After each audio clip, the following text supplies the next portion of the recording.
another episode of The Amanda Hill Show. Hi everyone, welcome to this episode of The Amanda Hill Show. Thank you as always for being here. I want to welcome all the regulars, all the potentially new listeners listening for the first time. It's such a pleasure to have you here, and I also, particularly for this episode, just want to welcome everyone to this conversation, because I'm really aware that there's mamas listening in, and a little wink, how you going? This episode's going to really support you. There's also mamas to be, there's potentially dads, parents of all different shapes, different sizes, different manifestations. There's also people who aren't parents who are listening in, and I just really want to thank you, because the fact that you're listening in says to me that you're curious about this, and maybe you want to support the mamas in your life. So I really just want to thank all of us for being here, because I feel that this is such an important conversation, and to be honest, I'm feeling a little nervous, like anticipation, and also just like really very excited, because this area, speaking to topics and themes around motherhood, is still new for me. I'm still a new mama. My baby girl Sophie is 8.5 months old at the time of this recording.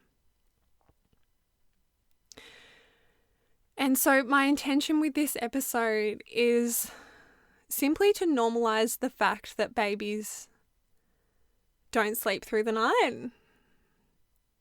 There are a minority that do, but the majority don't. And even those that do might not some other times as well.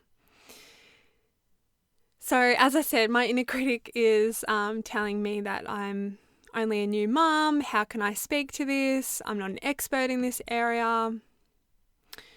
Also, what if I change my mind on some of my beliefs? And you know, this is something that can really hold us back from creating. On the podcast, I share with you guys really openly about some more of that behind the scenes stuff, and just to welcome you into my world and to my mind and the background, the behind the scenes, to know that I'm very human as well. And I'm really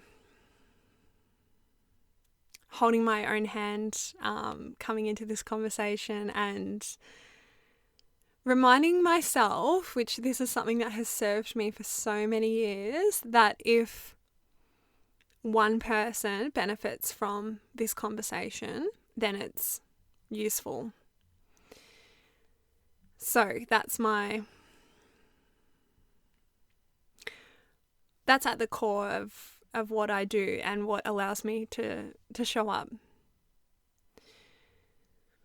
So the trepidation or the nervousness, I actually believe it comes from what also plays into this is in this arena, parenting, motherhood, fatherhood, the judgment and the unsolicited advice is rife, more so than any other arena I've ever seen in my life. And it's personally why I never went to a mother's group,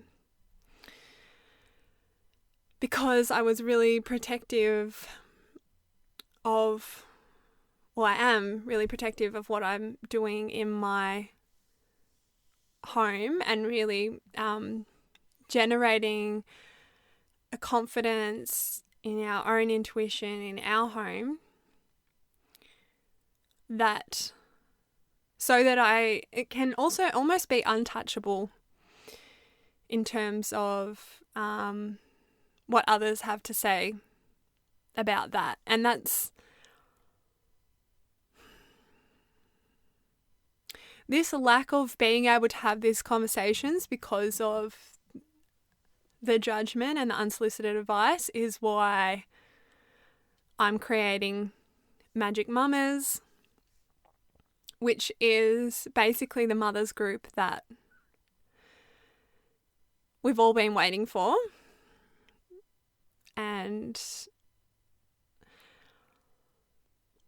these are the sorts of conversations we're going to be having in terms of being able to open a dialogue and not having to make choices right or wrong, not having to polarize things, not having to push our opinions on others, just being able to share information, because I think those spaces are so lacking. And I've been really fortunate enough to, as I've gone through this transition, pregnancy, birth and postpartum that I'm still in, to surround myself with a team and with information that's been so supportive and so expansive for me. And I almost want to pass that on and create those environments at a larger scale. So that's what Magic Mamas is about. And if you're listening and you really resonate with how I'm speaking to motherhood, or how you feel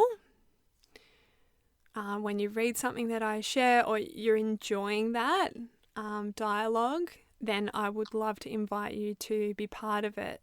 At this stage, there's a wait list available on my website, www.amandahill.com.au. You'll see the Magic Mamas link. Just leave your name and email there if you're interested about hearing more, but I will be speaking to this more and more.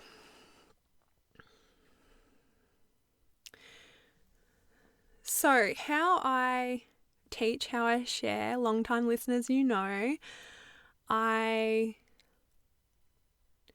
share my experience, I offer my experience alongside channeled wisdom, guidance. So I trust that if you're tuning in today, there's something in here for you, whether it be in my story or in the guidance that's coming through regarding this topic. Oh, again, I feel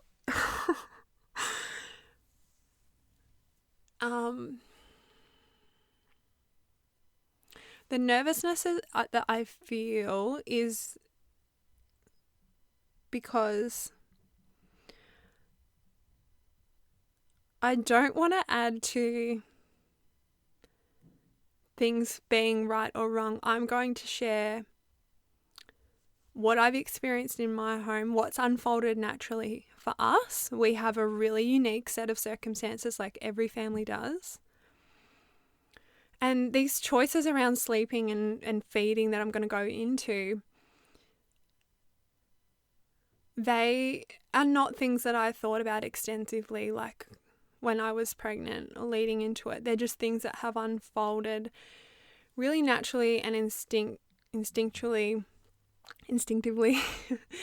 in our home, and something that I'm going to be reiterating and really calling us into claiming in Magic Mamas is really claiming what is right for you in your home as being right. So what I'm going to share with you has been right for my home, and I really stand in the truth of that. But let me be clear, let me be so clear that I do not put this out there as this is what everyone should be doing as gospel. Nothing like that. That's not what this conversation is about. It's about sharing my story and sharing the flaws that I see in mamas being asked relentlessly if their baby is sleeping through the night.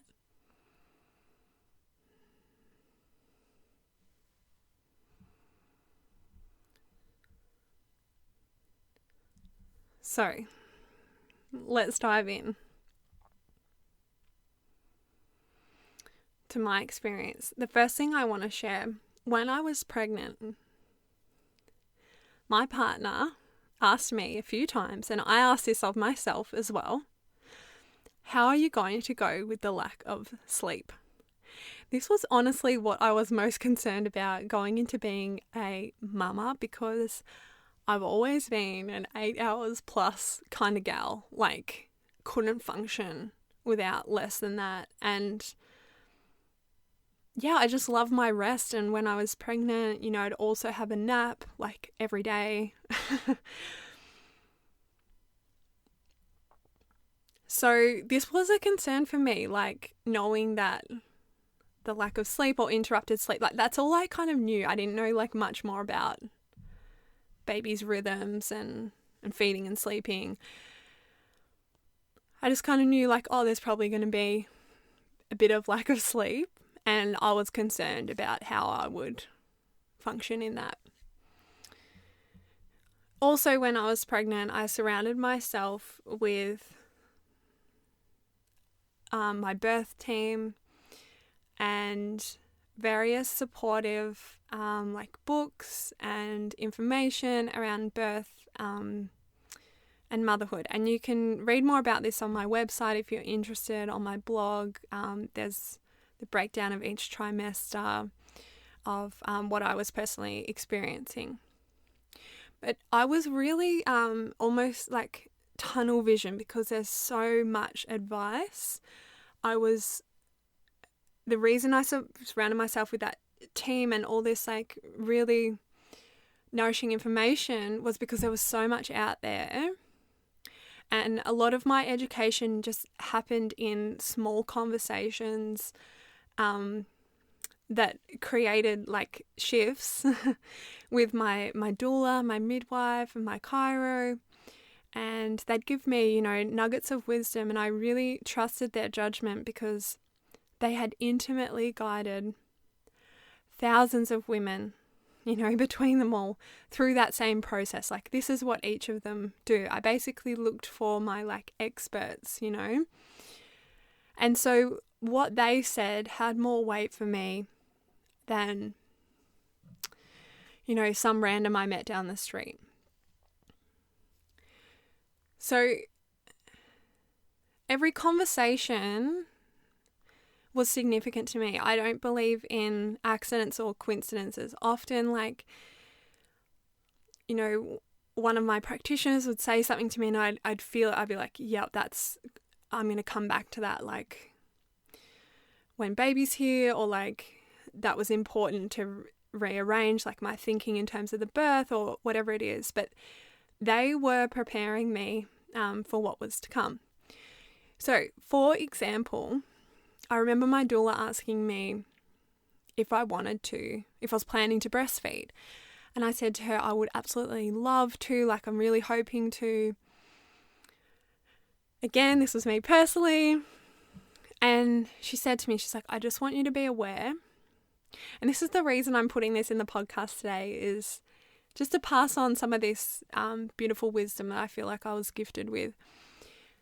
She said to me, just so you're aware, when an auntie or someone asks you how baby's sleeping, or if they're sleeping through the night, because they will ask that, just be aware that breastfed babies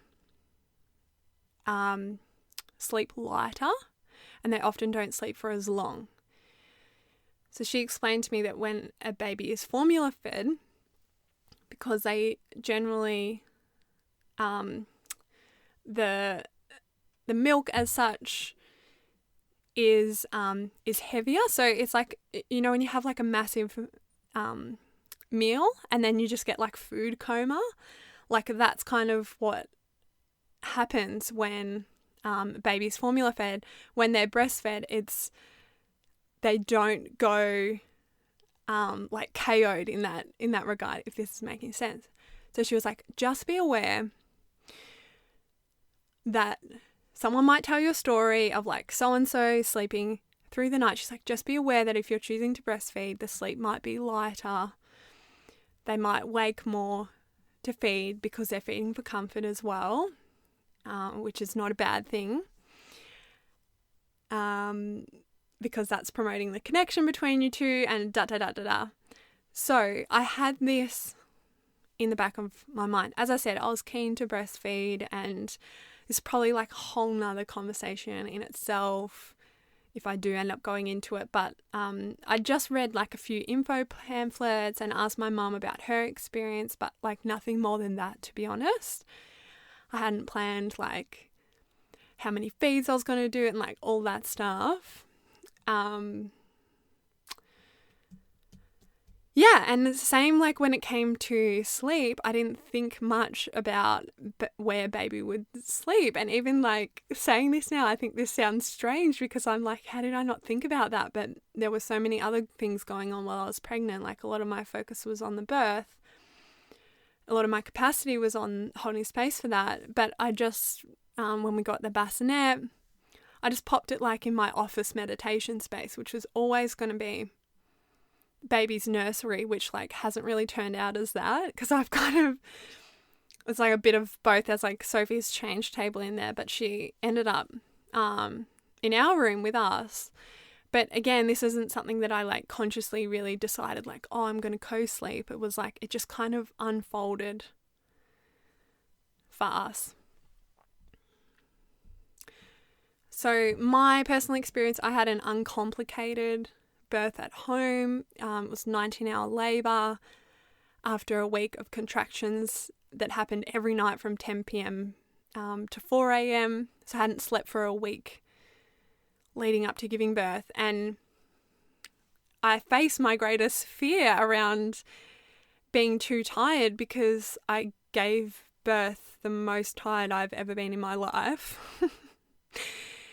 So something shifted for me in that, because I was like, I proved to myself that it wasn't an issue. It wasn't something that would hold me back from doing what I needed to do. And half an hour after I'd given birth, I was gently guided to the first breastfeed.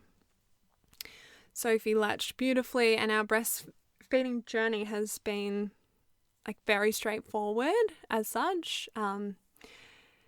Ever since, it's honestly been, for something that I didn't think that much about, it has been one of the most incredible experiences of my life, and we're still breastfeeding. So I feel like, yeah, this is a whole episode blog post in itself that I will share in due time. Of course, there's times where I like don't feel like feeding, or I'm over it, or she's like on and off, and I'm like, oh my God.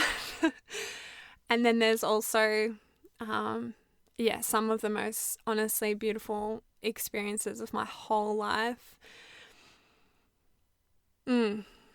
Okay, then when it came to sleep, she fell asleep on my chest that night after a feed, the night she was born, all snuggled in bed. When I needed to go to the toilet, I'd pass her to my partner and she'd sleep on him. And so it goes. This is our way with sleeping, unfolded from that space. So not from a place of schedules. Again, not saying anything wrong with that. Let's be super clear. I'm just explaining like how this unfolded.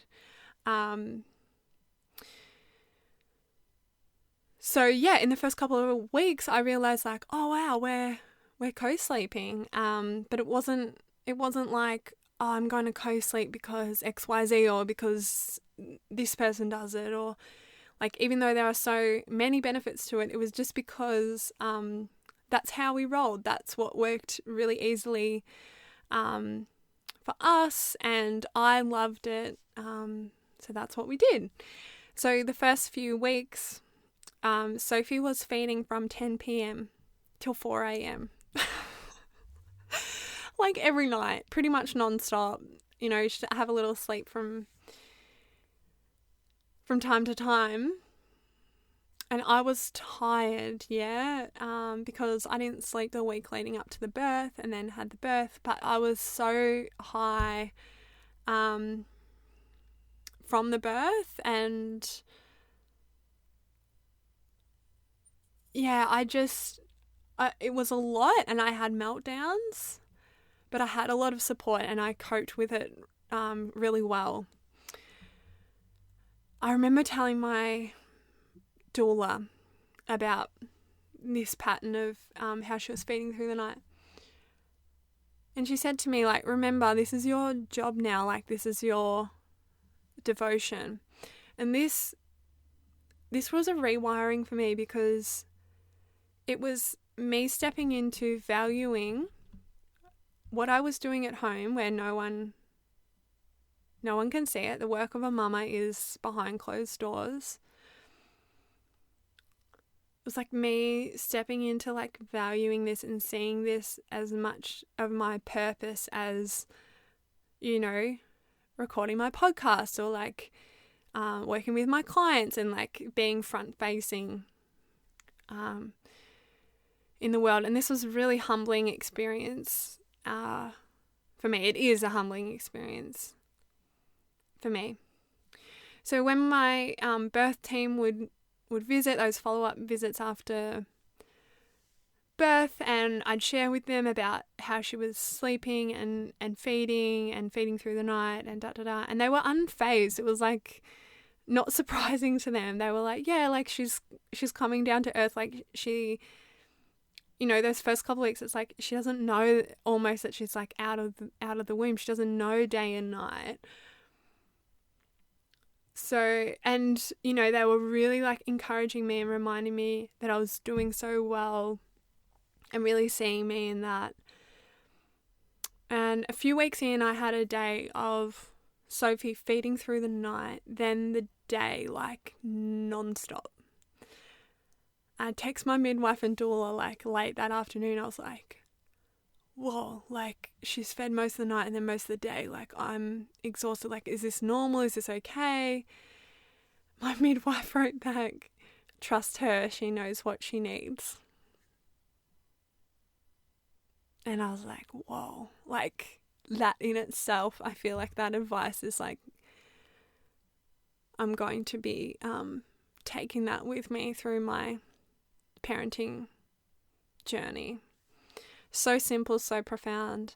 And then my doula messaged saying, pop some TV on if you need, like relax, just don't do anything else, And it's this, I want to talk about this. Because I was supported with the most restful postpartum. And I was supported to rest, to just focus on this, the feeding, the sleeping, baby, sleeping for me, resting. Where we find trouble here is that our society doesn't understand or respect this time in general. A lot of work is being done to change this, but the paradigms are really, and the structures are really strong that have been in place. I'm trying to explain this in the best way possible. There was something in when she said, like, just relax, like, that's all you have to do, it's okay. And I realized that if I was trying to, like, feed and keep the house clean, or, like, feed and shower each day, or, like, whatever it is that I thought I had to do, there was this, like, letting go of, like, okay, I've just got to surrender to the only thing that I actually have to do right now is feed her. And I was supported to do that. But for other mamas who don't have a doula that they can text, or don't have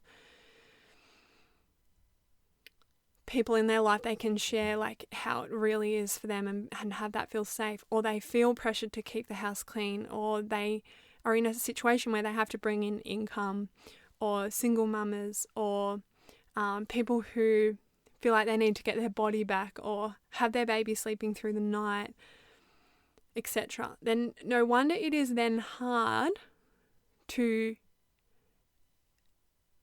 meet the needs of the baby, or to rest for the self. This is a whole nother conversation about rebuilding and reclaiming postpartum.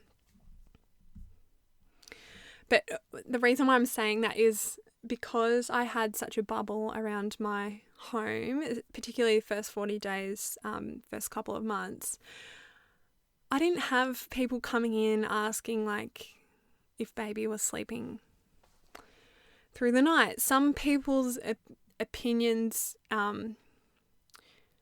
did enter our bubble. They were few and far between. Like I remember a friend of a friend saying, like, when they'd heard that Sophie was feeding through the night, they're like, oh, put them in a cot in another room because it's a bad habit to have them in the bed, especially if you're breastfeeding. They'll always want little feeds.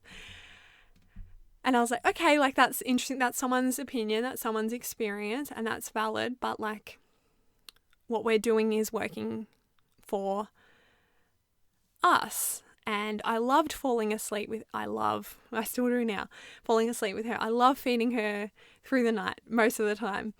And I just feel like if it's not a problem for you, it's not a problem.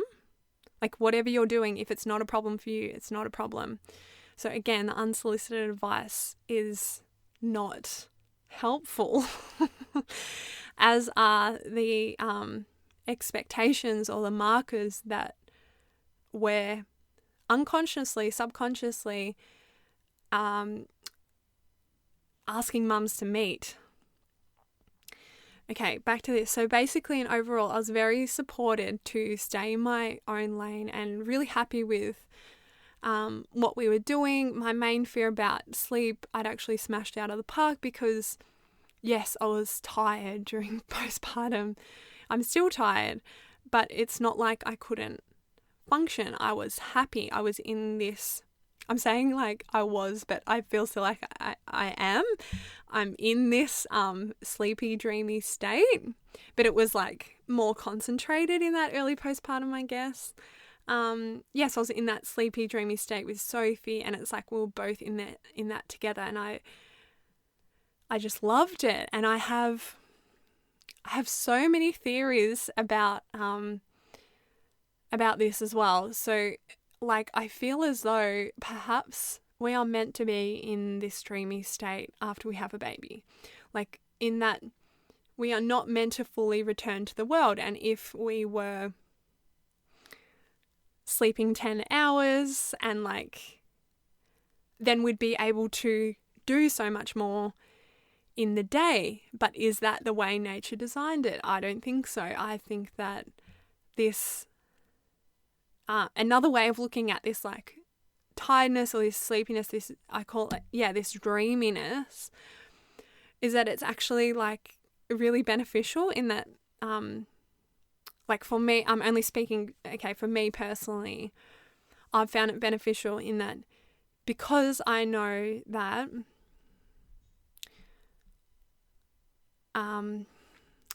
70% of your energy goes to your child if you have a child, and it's apparently more if you're feeding.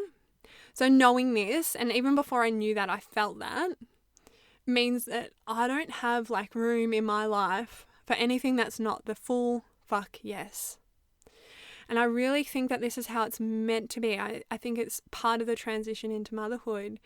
This dreaminess means that we don't fully like integrate back into the world. Like when I was pregnant, I felt like I was between worlds, and definitely felt that during the birth, and also this first year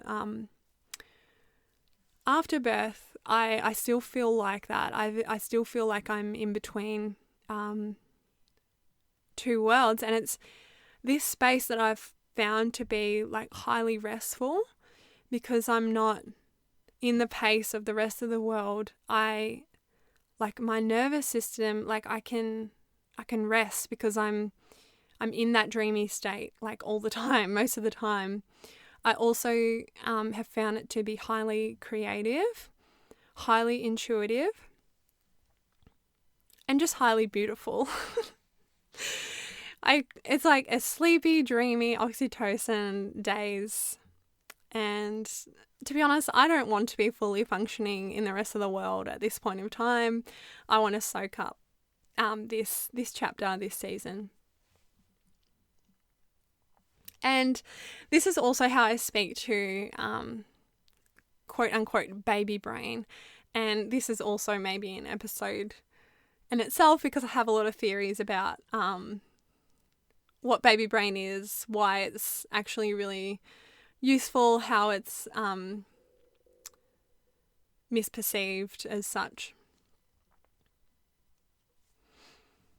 Okay, so now we have the background, and thank you for listening. Thank you for hearing my experience. I think it's really beautiful and necessary for us to offer mamas these chances to just share their experience without it having to be right or wrong, it just being right for them. So I just thank you for listening and holding that space for me to share without any advice. What we're doing is working great for us at this point in time. That might change next year or tomorrow or whenever, but at this point in time, we're all good. So let's move into unpacking a little bit. So knowing that everything that I know, knowing that biological infant sleep is ever-changing, it's intense, it's erratic, can be, and knowing that 84% of babies actually don't sleep through the night, knowing that babies feed and snuggle for comfort. Something my midwife advised me was to look up non-nutritive feeding, because babies do breastfeed for a whole host of other reasons than just receiving nutrients. They receive a whole host of other benefits. Again, this is not like the physiological stuff is not my area of expertise. Anyway, it did surprise me. So knowing all of this, it surprised me, but also not, but it did surprise me when I started going back into the world a little bit, like just going to gatherings, and this was like post-COVID, if we're post-COVID yet, who knows. Starting to, I guess, go out a little bit more and socialize a little bit more, and turns out that I was getting asked this question, I am getting asked this question a lot, is she sleeping through the night? And this is a really popular question alongside, is she a good baby? Again, another podcast. But what surprised me more than being asked this was people's surprise when I would answer honestly, and this is still my answer today, is that she sleeps great.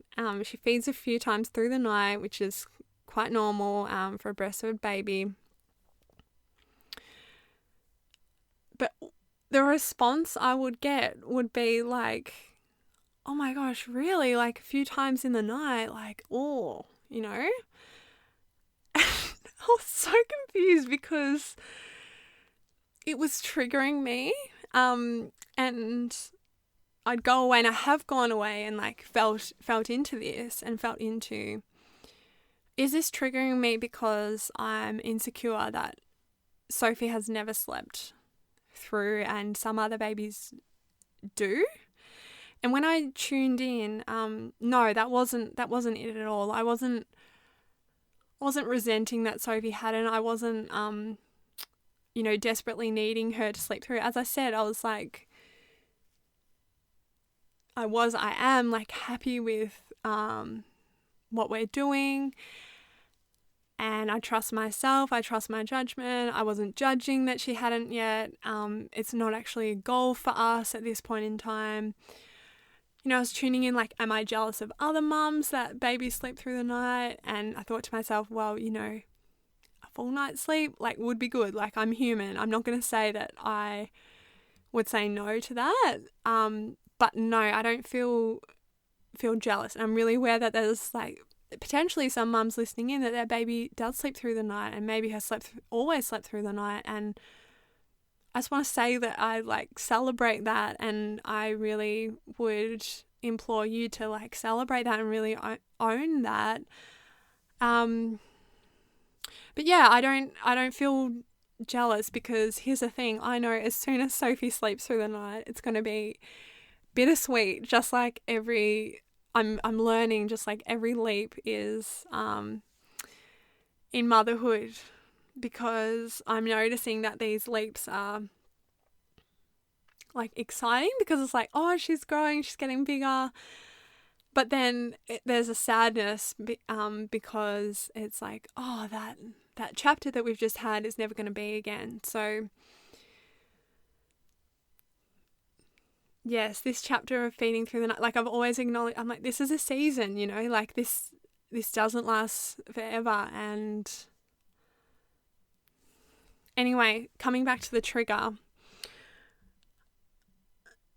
I unearthed what it was actually about for me when I was chatting with my cousin, because she's a beautiful mama. She's her kids, she's got 2 kids, haven't slept much since, like, day dot. And as I was sharing with her, I was asking her, have you been asked this question? I'm getting asked it all the time. I'm not understanding. She was nodding along, going, oh my God, sister, I feel you, which I'm sure, hello, mamas who are listening, I know you feel me. And I said to her, I think what's really triggering me about this is that the question actually doesn't support mums. And I'm confused why it exists. It shows me that it's, like, something that we've been conditioned to ask or conditioned to achieve. And I said to her, I'm okay, like, I trust what I'm doing. I'm confident in myself. I'm kind of unwavered by other people's, like, unsolicited advice. And I have amazing support around me. But what about other mamas who don't have, for example, their chiro or a person to debrief this stuff with, or their doula to reassure them to rest and that they're doing amazing, or their sister to come over and give them a massage so that they can rest in other ways when they're not sleeping much? What I've come to realize is that I can cope in motherhood when I'm tired and supported. But when I'm tired and not feeling supported, the enormity of this task,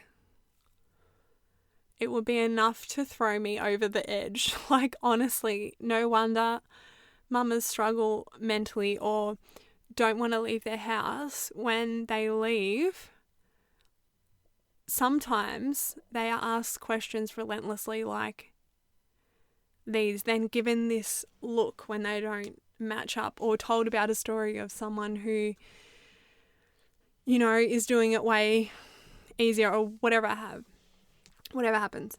So the problem I have with this question is your baby sleeping through the night, is that the response can only be a yes or a no. And from that can only come fail or succeeding.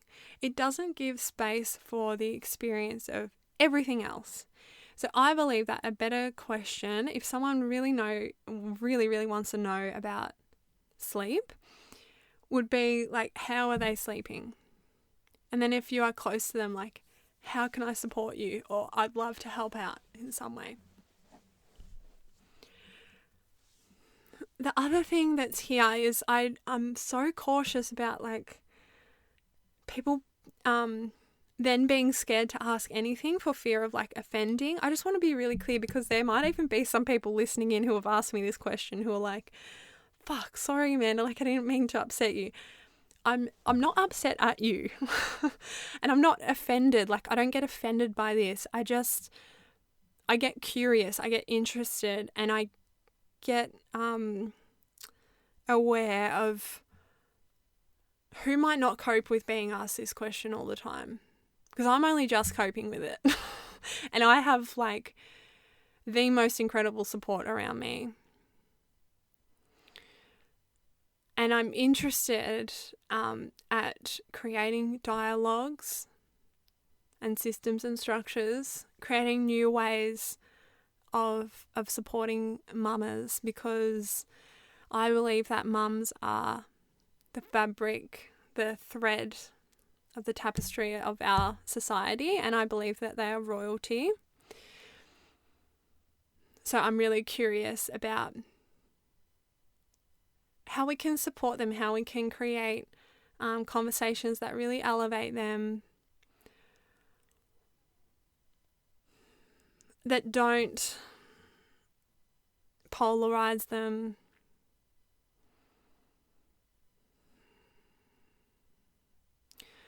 And yeah, I believe the best in people. I know that no one who's asked me this question was like meaning any harm whatsoever by it. And I'm not intending to like tear them down or call them out or something. I just want to bring more awareness. Because what this question shows to me is that there's a lack of understanding, there's a lack of awareness, there's a lack of knowledge that generally babies don't sleep through the night. So then, why are we asking that? It's like, so many of these autopilots exist in our society. It's like asking someone when they're 14, like, what do you want to do? And, one or two people asking this doesn't matter so much. When they've been asked 50 times, a 14-year-old starts to internalize and go, oh, when I don't know, based on that other person's reaction, like, when I don't know what I'm doing, it seems like I'm failing. Rather than normalizing that most people don't know what they want to do for the rest of their life at 14. Like, that's the normal. But this question, like, doesn't support that. You know what I mean? It's like they don't go together. They're not a match. It's the same with this. If babies not sleeping through the night is normal, why is the question of if your baby is sleeping through the night really normal and really popular to ask? I don't understand. The two don't match. And it's really hard because when I'm asked this, and I say my response, as I said, I've been responding in two ways generally. So I either say that, it's normal, like she feeds a few times a night. And the reason I say this is to like, and I even say, she feeds more when she's teething or when something else is going on. Just to like that is my honest experience, but also to just like open up people's minds to that. And then, for the people that I can sense, perhaps a more logical, analytical, statistical response might be more beneficial. I say, 84% of babies actually don't sleep through the night. And because that is something that can be easily remembered, and they might next time go, oh, maybe I won't ask that because actually most babies don't sleep through. Maybe I'll ask how they're sleeping and how they're coping. So the thing is, everything I've shared within this podcast, I don't have an opportunity to speak to that when someone asks if my baby is sleeping through the night. All it gives the response for is yes or no, even though I wiggle a bit more into a little bit of education, a little bit of minds opening. I like just wiggle that in there. But yeah, it doesn't give room for that space of the experience or the space of anything other than the yes, no. It's very black and white, and like babies are not black and white. The experience is not black and white. It's like there's a whole experience in there. So I really think it's one of those things we've just always asked, and I believe we need to inquire and reevaluate, like, does that question actually serve mums? Is it even true? Is it something that we should be holding them to? When did the goalpost of achieving perfect, quote unquote, sleep when did that become a thing instead of connection, instead of love?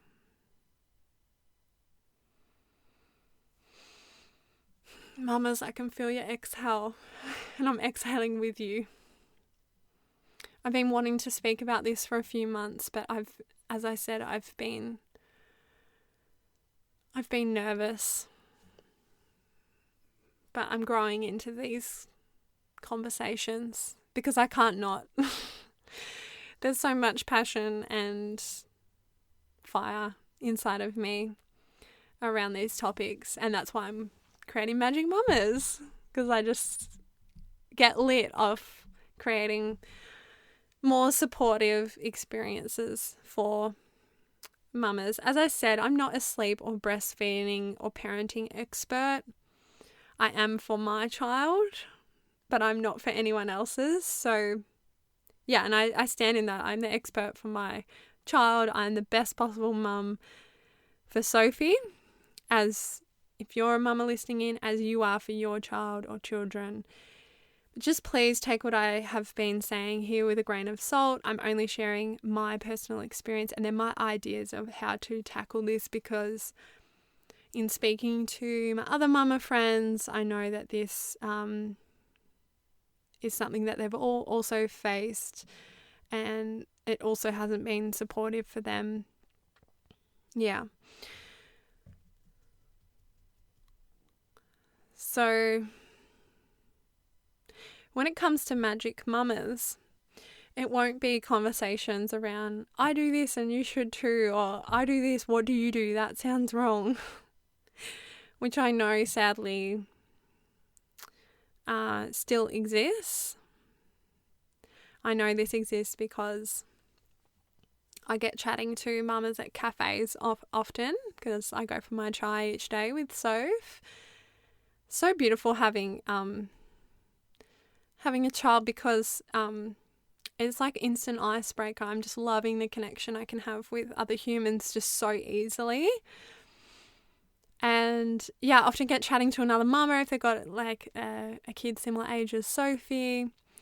And often they ask like if I'm in a mum's group, and yeah, it just kind of comes up, and I explain to them that I'm not, because I already wasn't sure about it. And then when COVID came and it was going to be on Zoom, I just intuitively felt like it wasn't for me. And I just find my mamas naturally, which I have found a few, so naturally and so beautifully. And I feel I've got enough support.